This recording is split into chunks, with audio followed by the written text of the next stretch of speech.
А в моей-то юрте даже поесть нечего, оказывается.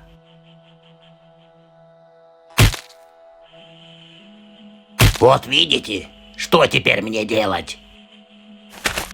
Эй, а в этом казане точно что-то должно остаться.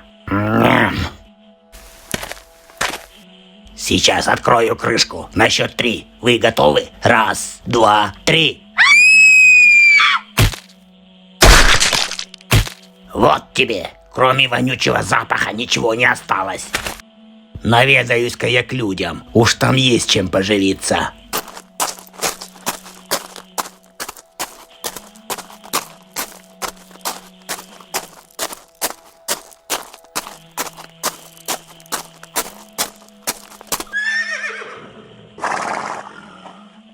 Вот эти жирные кони неплохо себя чувствовали бы в моем желудке. Но эти жалкие людишки ведь не поделятся со мной. Мне же тоже нужно что-то есть. И я не собираюсь бегать по горам за архарами. Угоню-ка их.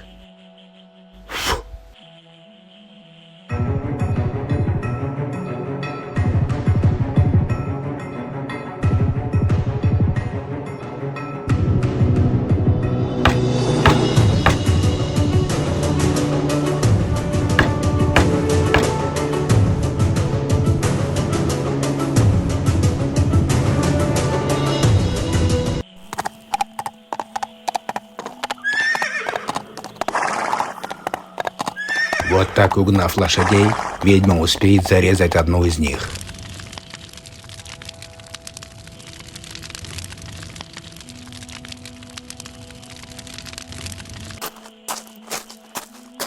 А в это время шел с измольства воспитанный тигром лесной мальчик.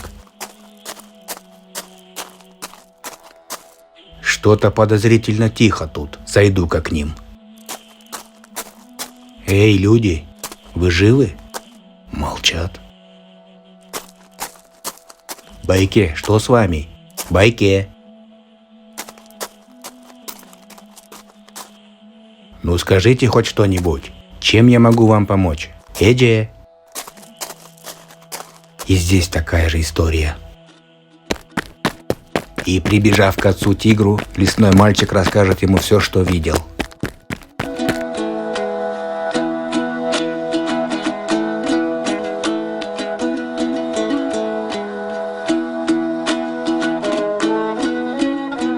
Это проделки ведьмы. Людей теперь можно только спасти лучами золотого яйца волшебной птицы, что живет в пустынных землях.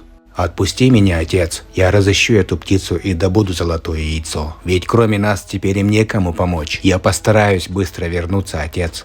Ладно, но только будь осторожен. И вот так лесной мальчик отправится на поиски этой волшебной птицы в пустынные земли.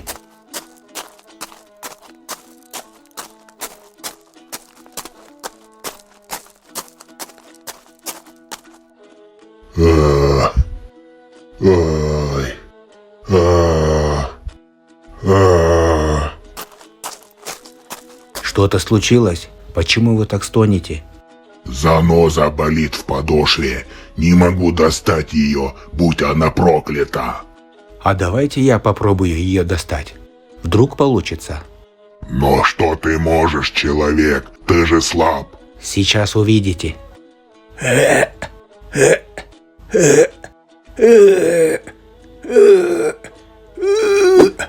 Вот достал, смотрите, какая она острая. Кровь сильно пошла, нужен подорожник. Вроде бы все. А ну-ка пошевелите пальцем. О, все как надо. Спасибо тебе, мальчик. И что ты делаешь в этой глуши?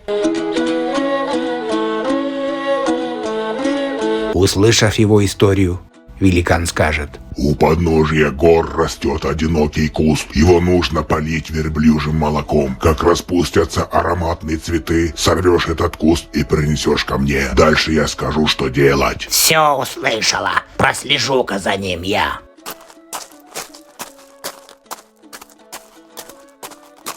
Взяв у великана кувшин, лесной мальчик сделает все, как он сказал.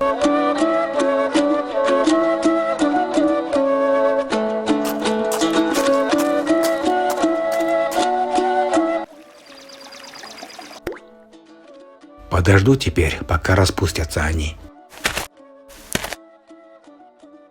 Подождет он, видите ли. Сейчас увидишь, как распускаются цветы.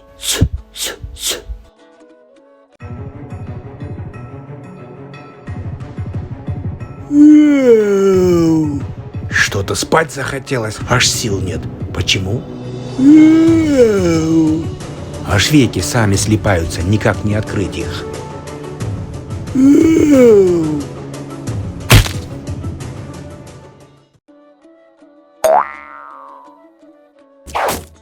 Ну что, заснул, малец? Конец твоим цветам. Сейчас неистово растопчу их. Получай. Ой, отец, это вы? Что произошло здесь, а? Усыпив тебя, ведьма хотела растоптать цветы. Спасибо вам, отец. Смотрите-ка, какой аромат исходит от них. Прям чудо. Неси скорее к великану. Вот я принес их. А зачем они? В пустынных землях ничего не растет. Отнесешь эти цветы волшебной птице. А для чего? На время обменяешь на яйцо. Теперь понятно. Дорога очень дальняя, но моя стрела быстро донесет тебя. Ты готов, мальчик? Да, готов.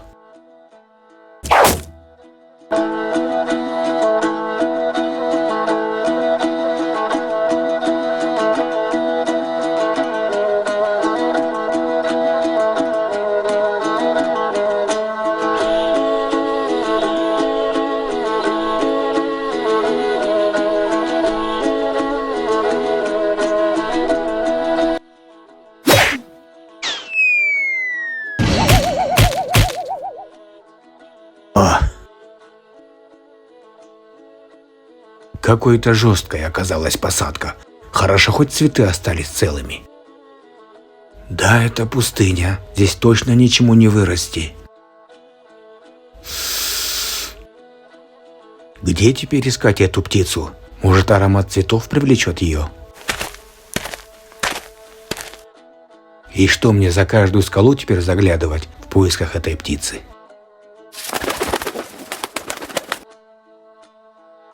Это твои цветы так пахнут на всю пустыню. Волшебная птица, это я принес для вас.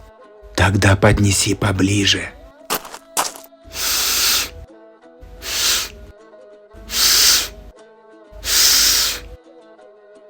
Ах, какой аромат!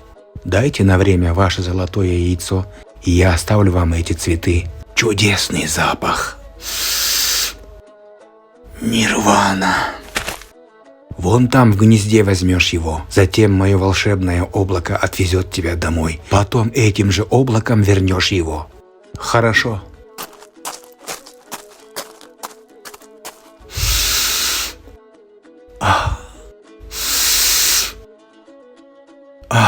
Какой все-таки аромат.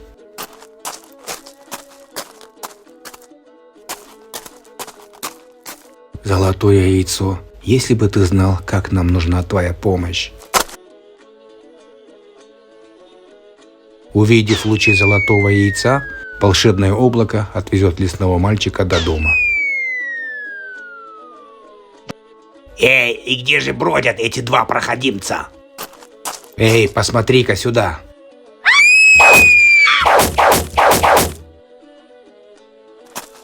Лесной же мальчик, отогнав людскую скотину обратно, лучами золотого яйца снимет чары с кочевья.